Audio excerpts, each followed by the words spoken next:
Have you ever seen a corpse? How about an exquisite one? When the kids are counting sheep, when the kids go to sleep, dreams and memories, when the kids go to sleep. All right, getting right into the podcast. Welcome to episode 163. It has been a long time. So long. Like a really long time. So long. I don't even know how long. It has been way too long for us not talk here on the table. Hey everybody, welcome to 163. If you recognize that audio from the intro, then you're an internet kid. Winkety winkety. Winkety Hey, winkety. Give me 5. Welcome to the podcast, When the Kids Go to Sleep, episode 163. We're coming up on 200. What are we going to do at 200? Notice how I have to cover my armpits in here? Colette got this shirt in Yosemite this summer, which is over because the kids are back at school. She got this shirt at Yosemite National Park. And I wanted one like this, but they didn't have any. And I was very frustrated. Oh, gotcha. I got him. That is it. Okay, welcome to the episode. Here we are. Let's talk about some stuff. We got a lot to talk about. What is the last episode? Was the last episode the alcohol episode? We talked about. Was that really? Was that the last episode? And then it looks like we just gave up after that. Yeah, we're like, well, that's we're it. like, oh, Drops that's the all we mic. needed to say. Let me go to WTKGTS, youtube.com/, you know what I'm saying? It was. Was it? Blake's giving us a thumbs up. Well, we needed to take a break. What'd you guys think? That was a good podcast. That was a really good podcast. Got a lot of comments Dude, from people. We were just padding the views with some space in between. Yeah. We wanted it to look like a lot of people watched that one. Yeah, right. Dude, you know what? I usually go back and I watch the podcasts so that I can see how obnoxious I am and count how many times I interrupt you. Stop. But I have not dared to go watch that podcast again. Are you nervous? I have not even finished listening to my full Tim Ferriss podcast yet. Why? What made you stop? It's like, oh, shut up, Shay. Like, it's just like too much of me. I don't know. Like, I just hear myself so much. But that's what people want. It's such a weird thing to edit your life every day and like the life of your wife. The life of your wife? Even through all the strife. You edit There's your a lot wife of strife in the life. You got to edit your wife. I just needed something that rhymed. It's true. That's how I know you love me, if you can edit me. Because I'm annoying, believe it or not. Stop it. I'm going to pinch you. Where were we going with that conversation? I wasn't sure where you were going, but I was really proud of you, honey. Thank you. I was very proud, and I've talked to multiple people who feel the exact same way, and they feel... Here's the comment that I get mostly. It's like, I'm so glad that you were so open. Like, you were just... say it like it is. Like, I wish we could all be that way, and that's what inspires me. It's great to be inspiring. Yep. It's true though. There's much freedom, much liberating. It's great to be able to own your weaknesses. It's a very scary thing, and that's why I feel like I haven't been able to listen to the Tim Ferriss podcast or even watch ours. But we have had very great feedback. It has been very positive. Even people that I didn't think would have listened to it commented, like texted me. And stuff. People, that we see at family things. I'm like, oh, wow, that's cool. So, don't be afraid to... be vulnerable with your weaknesses, and then hopefully through that you can overcome them and be past them. Because there's nothing worse than just worry, and I think a lot of that comes from feeling like you have to hide weaknesses about yourself. But you need to have this mentality of ever striving to overcome them, right? Like there needs to be a certain level of self-acceptance and love, but at the same time, a good devil's advocate who's willing to say, well, self, come on, are you doing the best you can? Yeah. Anyways, so maybe I will go back and watch that podcast. I encourage you to, and thumbs it up and leave a comment. Watch it 3 times. I think you're amazing. I think you're right, though. It's that shame that you feel with your own weaknesses. Like it maybe not necessarily matters as much to anybody else but yourself. Like you create it in your own mind. I was going to read a quote about just, being a human. You think about what are we? We're human beings. We are? human beings. I don't What does know. that mean?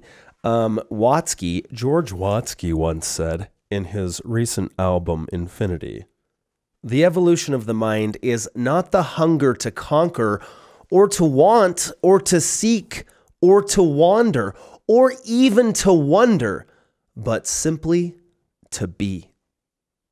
Now that might sound like some pothead gibberish, but it's truth. There is truth in that. There is truth. Where it's like, we're always stressed out about what? Work, school, all these things that we have kind of self-imposed on ourselves, where it's like, you got to get a good education so that you can therefore get a good job, so that therefore you can have money. And it's like, oh, there's so much stress around that. Those things can be true, but I think the stress comes from like living too much, gaining your value too much from the things that you have to accomplish. Correct. Or even just material items, instead of just living in the moment and loving and enjoying every second, everything that you're doing right now. Like, I love this table. It's awesome. Like, you just really do have to appreciate the moment that you're in, because that's really the only moment that exists. I've been reading a lot. It's true. I recently had the opportunity to really experience that by going camping with Gavin. Like, being at this Boy Scout camp that I went to recently and having zero cell phone service, like not even a chance of a half a bar, not even if you climb to the top of the tallest peak, could you even get a glimmer of a refresh. There was no hope of communication. And it felt good. It felt good to minimalize all of these voices, all of this static, all of these opinions, I guess you could say, all of this, just whatever the internet is, and just focus on being. There was no toilets, there was no running water. So in order to get water to drink, you had to go up to the river and you had to like pump water out of the river into the bottle. And in order to go to the bathroom, you had to find a big log and dig a hole. It was, you weren't focused on all that, like what he said, she said, or what so-and-so thinks, or did I accomplish my thing, or did I get all the emails done? It was just like survival, right? It was, you kind of were reduced back to like this primitive state of being, where it was like, all you care about is your existence, making sure that a bear doesn't eat you, that you have fresh water, and then you have enough food, and that you're warm because it was cold at night. And there was like joy in that. There was this peace in that where, I don't know, it wasn't, so I go back and forth between like, oh, why do we focus on progress so much? Why do we have to work so much? And then it's like, well, if we haven't, had this mentality, we maybe wouldn't have progressed as far as we have. But is this progression at the peril of our mental sanity, right? We have all these great things like Uber and these giant buildings with hot tubs in them and air-conditioned deserts with waterfalls because we've been working our butt off. But are we just stressed to the max? I think so. But I think if you can take your mind out of that paradigm of you have to, and just enjoy what you're doing right now in the moment, then it like opens the possibilities to like, yes, I love this. Like, what else could I do that could help people, or, what could I create? Well, like the joy of it comes back when you can take yourself out of the have to mentality. Yeah. I think a good way to do that is having eternal perspectives, having a healthy realization that you're going to die, that your body going to crumble down and you're going to be the worm food in the dirt. And then if you really think about that and realize that, it helps you to not care about your weaknesses. It helps you to not care about being open and genuine, because I feel like that's what's really lacking, and that's what really people are seeking for, is like, what is real? Yeah. What can I lean on or trust in that is just genuine, that has zero ulterior motives. And so having that eternal perspective and having this, good, healthy relationship with death, I think will help you in your day-to-day stresses, where you can have this eternal perspective, where you can have this paradigm shift, where you pull out, and we talked about this before, where you have this overlook of your life and you have a bigger timeline in mind than just that crappy thing that's happening to you right now at that pinpoint of existence. So you know, there is great power in living in the now and having this, because we're kind of saying separate things in a sense, where you can't like deny that things happened in the past because you think about where we came from. And then, I don't know, I feel like there's peace in thinking about where we're going, but maybe that is what leads to this. No, there's a place. I mean, there's a place for it. Like, yes, you should always set goals, but if you're living in that future reality, like not enjoying the present, hoping for that future reality that's what's going to change you, that's what's going to make you a better person, is once you get here, and not realizing that who you are right now is just as wonderful and amazing, if not more, than that future you, because the who you are right now is going to ultimately become the future you. Does that make sense? Yeah, the timeline of our lives are always frustrating, I think, for mortal minds, because we have such a restraint of time. Mm-hmm. We are bound by time. We're just creatures of time. But that's the great freedom, I think, is when time ceases to exist, when time doesn't matter, when it's like, that's the eternal now. It's like you're living right now in this moment. It doesn't matter what time it is. But it's an eternal moment where it like has always been happening and will always exist. But you're like kind of like drawing a line in the sand and being like, I'm enjoying this eternal now right now. Hey, come here. Hi, buddy. Speaking of the eternal now, look at this hairdo. I love it so much. That puts me in the eternal now. This guy doesn't worry about time. Peanut butter face. So yeah, why do we teach our kids time? Let's because that's how you survive on this. Let's be earth. like Captain Hook and let's confiscate all the clocks. That's a good idea. Feed them to the alligator and raise corn in the mountains. Look, I got a patch right here. Can we raise some watermelons too? This kid's not asleep.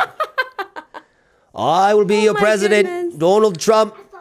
Oh, you farted on my leg. Thanks, That's bro. Gross. I appreciate Daxton, your hair is awesome. High five. Oh no, he's gonna eat my hand. I don't get a high five. He's gonna eat it. Ow, ow, ow, Dude, we can make dreads. You want to make dreads out of this? If you're only listening right now on iTunes and you're not watching really go on watch YouTube, because his hair is awesome. Daxton has joined us. Daxton, can you say hello, everybody? That was Sorry loud. about that. He's just yelling and growling into the microphone. Oh, there's peanut. Oh, wow. Blake, we're going to need a new mic cover. Right? Those are the moments, when you're so stressed out because your kid just dumped an entire bag of flour on the kitchen and you're just like freaking out because that is going to really mess up your schedule. Yeah. Time is going to be messed up because you had to have dinner and now there's flour everywhere and you needed that flour. But if you could just suck out to the eternal now where you're like, man, one day I'll be sitting on a cloud laughing about when Daxton poured flour all over the ground. Mm-hmm. That's true. Yeah, I feel like, I don't know, there's so much to be said about that whole topic. We've been reading a lot of books lately about this topic. And many times it's easier said than done, obviously, because you get in those frustrating moments and you do get mad and then you're like, what happened to the eternal now, yo? It's all in here. Yeah. We create our own heaven, our own hell in our minds. We were talking about a couple weeks ago, Elon Musk said that we may just be in some simulation based off of video animation and how good it's gotten over the last 20 years. And if you just kind of do the evolution of progression and how good it's going to get based off of how good it has gotten, we basically could just be a giant virtual video game that some alien dudes are just playing. Like I'm an avatar of some dude in a universe somewhere who's like, yeah, he's doing good. You know? Yeah. I mean, it could happen. And maybe the video game, their job is to get us to work for them. You know, like they're trying to get us to succeed and do all this stuff. But the real freedom is releasing ourselves from that and being like, no, I'm not going to do this stuff anymore. I'm just going to be in the eternal now. Then we become our own entity. And we release ourselves from this pressure. And then we create our own world. And then we create video game people that do stuff for us. Well, anyways. So next time on the podcast. So let's talk about some current topics. The Olympics. Man, what a jerk Ryan Lochte is, huh? Oh boy. I have no comment. Dude, that guy, listen, that just is like that's like a, hey, Ryan Lochte, it's time to grow up. Well, you know, it's just, we don't know his whole situation, but we do know that maybe he lied a little bit. That's the thing. Let's think about Ryan Lochte in the eternal now. Why did he sucks lie? Because he didn't want to get in trouble. He didn't want to get in trouble. He didn't want to disappoint people who thought he was an Olympic champion, which I don't blame him, right? Like, you want to keep that perception that, like, and how discouraging for Ryan Lochte after Michael Phelps is like, Ryan who? It's like Michael Phelps is the Olympics and this guy he's a great swimmer. Yeah. If Michael Phelps didn't exist, Ryan Lochte would be the Michael Phelps. Like, he's always like, boom, boom. Like, he's a great swimmer, but you know, it's like, what is that ego of like, I want to protect this perception that everybody has of me. And then it's hard to be like, listen, I messed up. I got drunk. I got in a fight. I lost my wallet. Some Brazilian dudes wanted to shoot me because I was a jerk. So that sounds like what happened. Well, if here's the difference. So like, if he could have just come out and been like, okay, guys, yeah, this happened. This is the way it went down. I messed up. Maybe I shouldn't have done this or done that. Then it would have been like, okay, it wouldn't have been as bad. But the fact that he like was trying out of fear, he was trying to like cover up. Are you okay? What is going on? Come here. He slams the curtain. Don't talk to me. Anyways, he did it out of fear. He was protecting his false sense of self, of who he thinks he has to be. So in saying that, and we talked about this in the alcohol podcast, how do we avoid that? And I guess me just saying that Ryan Lochte is a jerk is actually the problem, because that's the reason he wants to lie, because he's afraid that people will say Ryan Lochte's a jerk. So we as a species, and able to overcome this anguish that's in our own minds, need to be able to be cool with other people's problems, because then we will feel more free ourselves to share our problems, and then therefore we'll suffer less mental anguish within. That's the healing. Yeah. So Ryan Lochte, it's cool, man. It's cool, people bro. Get drunk and punch people. You know, just whoops a own your daisy. Story. It's just part of your story. But you can't be lying about it. And your mom, you know, you can't just be like, come out and be like, listen, I screwed up. I'm going to work harder and do better. Daxon keeps popping up in random places in the studio. Where's Waldo? You did this one. That kid's got a lot of personality, I'll tell you. Well, I wonder where he gets it. His brothers and sisters. He just pointed at us like this. He is like... Anyway, so realize that everybody's suffering from something different. And just because the thing that you're suffering from doesn't seem as bad as what so-and-so is suffering from doesn't mean that your problems are better or worse than somebody else's. It just means that we all have problems. We're all suffering.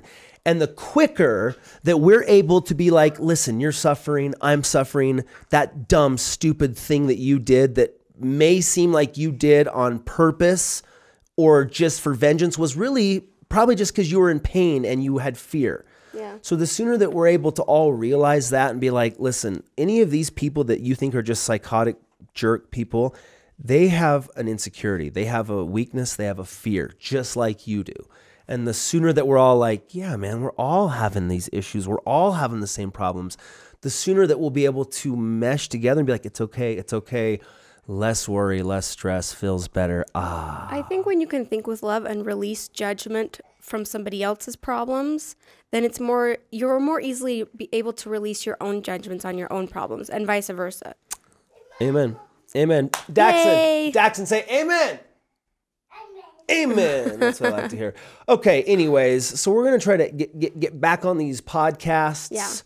Yeah. We appreciate you guys coming and hanging out with us. Come here and say goodbye. We're going to go. Come say goodbye to these guys. Come here. Come say goodbye. No, come here so we can see you. Come here. Come here. Here he comes. You guys don't forget to thumbs up. Download the podcast on iTunes for free. You can watch it on YouTube.